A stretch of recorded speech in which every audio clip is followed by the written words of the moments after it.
All right, so is Mikey Garcia and Abner Mares actually picking Leo Santa Cruz to beat Gervonta Davis after it was revealed that the fight between Gervonta Davis and Leo Santa Cruz will be at 130 pounds and not at 135 pounds? Let's talk about that in this video.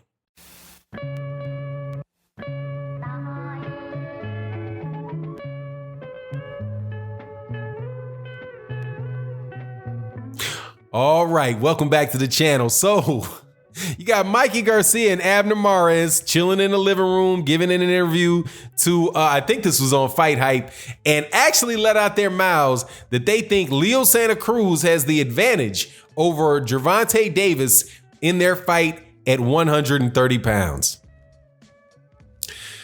Why I do agree that it was a dumb decision. It was a questionable decision, not dumb. Questionable decision for Gervonta Davis to allow that fight to be at 130 pounds versus 135 pounds. Let's not fool ourselves into thinking Leo Santa Cruz is going to pull that fight out. But let's talk about it. The whole thing started when Leo Santa Cruz first of all, Gervonta Davis used to be the 130-pound champion, the WBA 130-pound champion. He moved up to 135 pounds and fought Yuriorkis Gamboa. Around the same time, Leo Santa Cruz moved up from 126 pounds up to 130 pounds and fought for the belt that was vacated by Gervonta Davis when Gervonta Davis moved up to lightweight. So, Gervonta Davis has had one fight at 135 pounds. Leo Santa Cruz has had exactly one fight at 126 pounds. Now, why do people believe that Gervonta Davis can't make 130 pounds? Because he had difficulties making 135 pounds. And he had difficulty making 130 pounds the fight before. I think the difference in this particular instance, though, is going to be the fact that Gervonta Davis has not allowed himself to balloon up to where he's looking like a Cabbage Patch Kid. I've been watching most of the videos coming out about Gervonta Davis. Actually, and I've been watching like a lot of people's videos where you usually see them get way up in weight. Right? And you can see it in their face. Usually you can see it in their face. Like Errol Spence Jr., you can definitely see it in his face because his cheeks get because he's got dimples and his cheeks start to get really, really big and the dimples get deeper because the fat is wrapping around them dimples. And you can see like, oh man, that dude looked like he might have put on 20 pounds, Gervonta Davis is like that, but then some. It looked like Gervonta Davis dang near looks like an entirely different person when he's at other people's fights and walking around and giving interviews and slapping phones out of people's hands. He's, like I said, looking like a Cabbage Patch Kid. But that's not the case. Or a lemon head doll. You remember them little lemon head dolls? Them little lemon head candies that used to come on Halloween? Little round, like oblong shaped head with like a little yellow football head.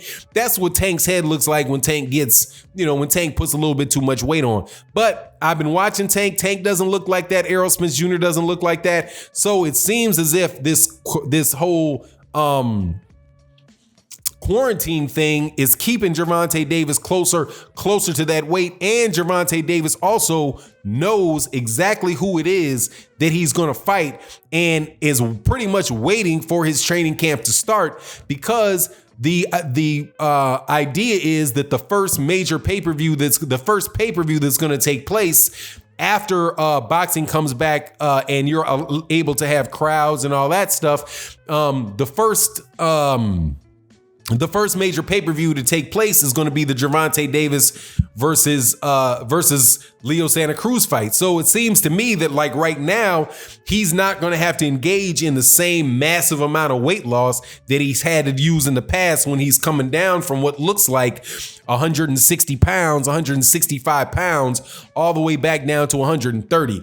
I promise you Gervonta Davis was cutting off 30 pounds in between fights, which is, when you're a young dude from Baltimore, very, very, very popular fighter with a lot of money in your pocket. Hey, man, I mean, sometimes you can lose focus. And I think that is all of that stuff really is the problem with Gervonta Davis and Gervonta Davis making weight. I don't think that his problem making 130 pounds or making 135 pounds is really related to the size of his body.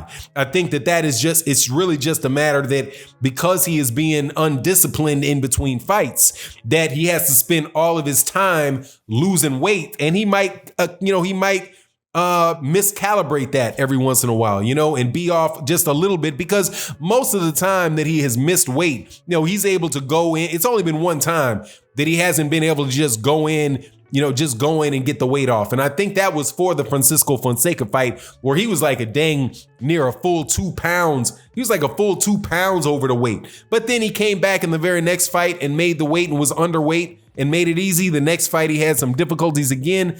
But so I do believe that is the issue, but hopefully, more than likely that's not going to be the issue for his next fight, because he just doesn't really, he would just have to be, there is no buffets to walk by. You know what I mean? There's no buffets to walk by. There's no houses that he's going over to, where somebody says, hey man, hit this. And after you hit that, then, hey man, there's some cake and some Entenmann's and some stuff there that you might nibble on. You know what I mean? And just, if you're not going through that, if you're living a Spartan lifestyle because you have to, your weights are not going to go up. So anyway, I don't see that really being that big an issue. I did think it was going to be an issue when they first talked about it, and I let videos out about it, because I think it's a crazy strategy. Like, why would you even do that? Why would you give it? If you don't have to, and you can have the fight at a weight that you want, or even if you could have the fight at a catch weight and say, yeah, not 130, we can do 132. We can meet at 133, right? Just to give yourself enough wiggle room so for sure that you don't have to, that you don't have to lose, that you're not going to drain yourself. If you just built in that little bit of leeway,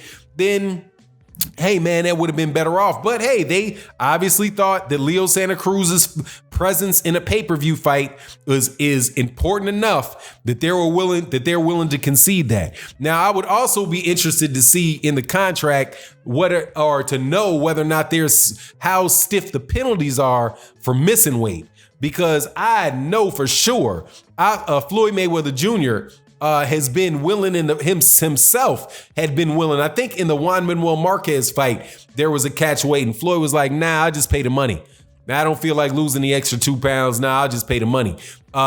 Adrian Bronner had done that several times. He's like, nah, yeah, okay, the weight's in there, whatever. The fight's gonna have to go on. I don't feel like I'm not gonna make weight. So I'll pay whatever little bit of fine I got, and then it is what it is. So that might be what Gervonta Davis winds up doing with Leo Santa Cruz.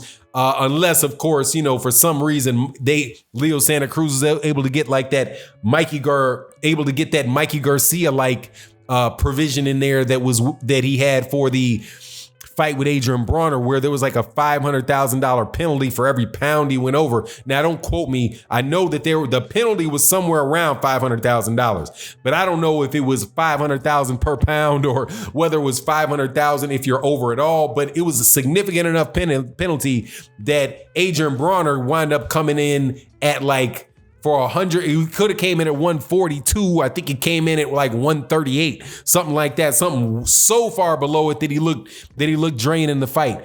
So unless they have that in there, I think that there's a chance that it's not for Gervonta Davis's WBA regular 135 pound championship. And if that belt's not on the line, that's even more reason for Adrian Bronner not to do that. But as far as what Mikey Garcia and Abner Mares are saying, as far as him being like he has the advantage at a 130 versus Tank, I think that's silly. I think that is two friends of Leo Santa Cruz saying what they got to say to support their guy.